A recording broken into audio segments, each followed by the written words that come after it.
किरण रावत और आप देख रहे हैं समाचार पोर्टल। एक नजर आज की हेडलाइंस पर।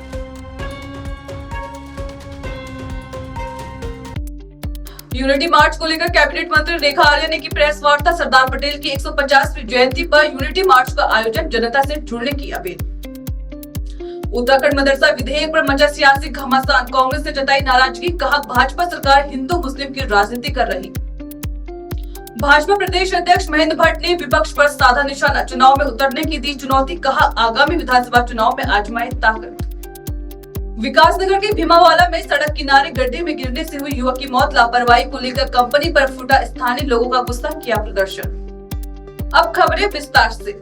कैबिनेट मंत्री रेखा आर्या ने देहरादून मीडिया सेंटर में यूनिटी मार्च को लेकर प्रेस वार्ता की।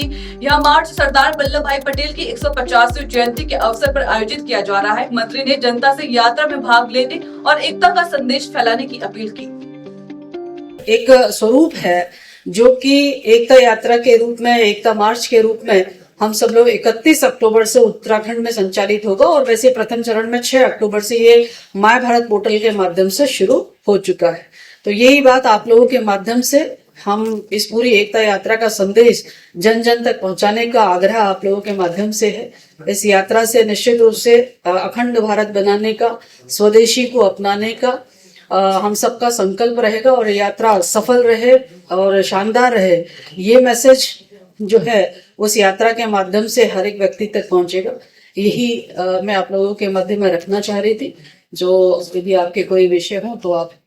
उत्तराखंड के राज्यपाल ने अल्पसंख्यक शिक्षा विधेयक को मंजूरी दे दी है। इस पर कांग्रेस ने नाराजगी जताते हुए कहा कि भाजपा सरकार हिंदू मुस्लिम की राजनीति कर रही है और शिक्षा पद्धति को नुकसान पहुंचा रही है। वहीं भाजपा का कहना है कि यह विधेयक मदरसों को मुख्य धारा से जोड़ने और शिक्षा सुधार की दिशा में उठाया गया कदम है।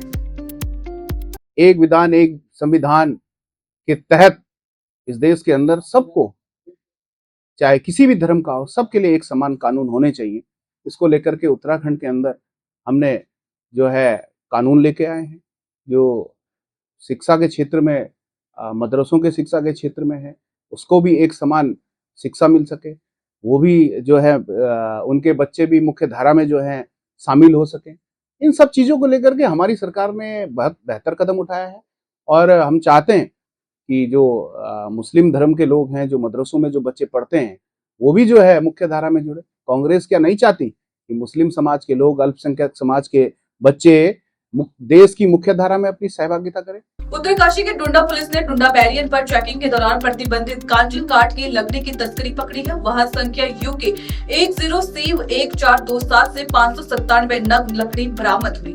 तस्कर इस लकड़ी को गंगोत्री क्षेत्र से एकत्र कर देहरादून सहारनपुर ले जा रहे थे। बता दें कि यह कार्रवाई पुलिस अधीक्षक सरिता डोभाल के निर्देशन में हुई। अभियुक्तों और लकड़ी को वन विभाग को सौंप दिया गया है।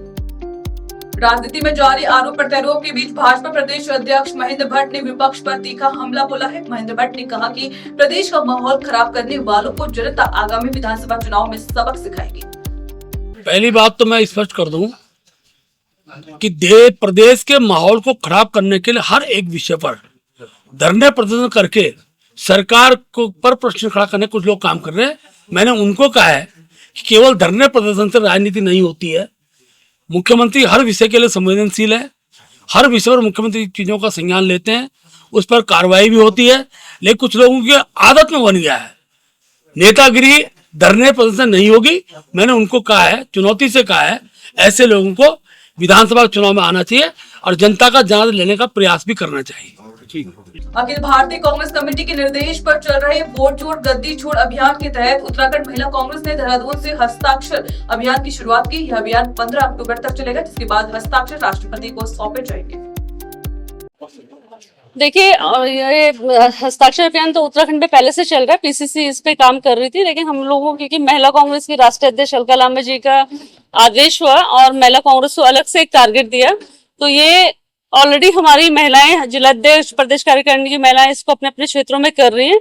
और मुझे जो टारगेट मिला है कि 50,000 महिलाओं के सिग्नेचर, युवाओं के सिग्नेचर हम लोगों को करवाने जिनके वोट चोरी हुए, तो मुझे पूरा विश्वास है कि हम 15 अक्टूबर तक ये हस्ताक्षर पूरे करवा के और पीसीसी में सबमिट करेंगे। विकासनगर के भीमावाला क्षेत्र में सड़क किनारे गड्ढे के चलते एक युवक की मौत हो गई। हादसे के बाद स्थानीय लोगों ने सड़क निर्माण कर रही EMS लिमिटेड कंपनी पर लापरवाही का आरोप लगाते हुए विरोध प्रदर्शन किया, जिसके बाद कंपनी के प्रोजेक्ट हेड KP सिंह ने गड्ढे जल्द भरवाने का भरोसा दिया। इसमें जो है सीवर के लाइन का भी काम है, पानी की पाइपलाइन का भी काम है। कुछ जगह ऐसा होता है कि जहाँ शहर बसने से पहले सब चीजें तैनात कर दी जाए। यहाँ क्या कि शहर बस गया, उसके बाद में योजनाएं आई। छोटी छोटी गलियां हैं, सबसे पहले जहाँ सीवर लाइन डलेगी, लोगों को चलने फिरने के लिए हमें पहले उसको जो है ना सीवर लाइन के जो भी है उसको GSB वगैरह डाले कंप्लीट करना पड़ेगा। उसके बाद में 1-2 दिन बाद फिर हम क्या करेंगे, उसमें चैम्बर डालेंगे। जब चैम्बर डल जाएगा उसके बाद में पाइपलाइन डल जाएगी। ये चैम्बर जो होल होते हैं वो इंक्लाइंड होते हैं, हमेशा नीचे से बहुत बड़े होते हैं, ऊपर से थोड़ा छोटे होते हैं। जब तक चैम्बर नहीं डलेंगे पाइपलाइन नहीं डल सकती। और पाइपलाइन उसके बाद हमको फिर खुदाई करनी पड़ती है। हम भी 3 बार खोदने के बाद ये काम तो पिछले 6 महीने से EMS कंपनी ने जिस प्रकार से अनियंत्रित तरीके से शहर को खोदने का काम किया है और लगातार हादसे हो रहे हैं।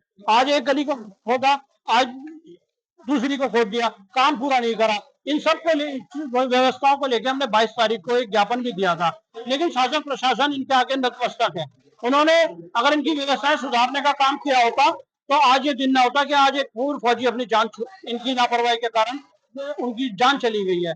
इस बुलेटिन में फिलहाल इतना ही। उत्तराखंड की तमाम बड़ी खबरों से जुड़े रहने के लिए देखते रहिए समाचार फॉर। नमस्कार।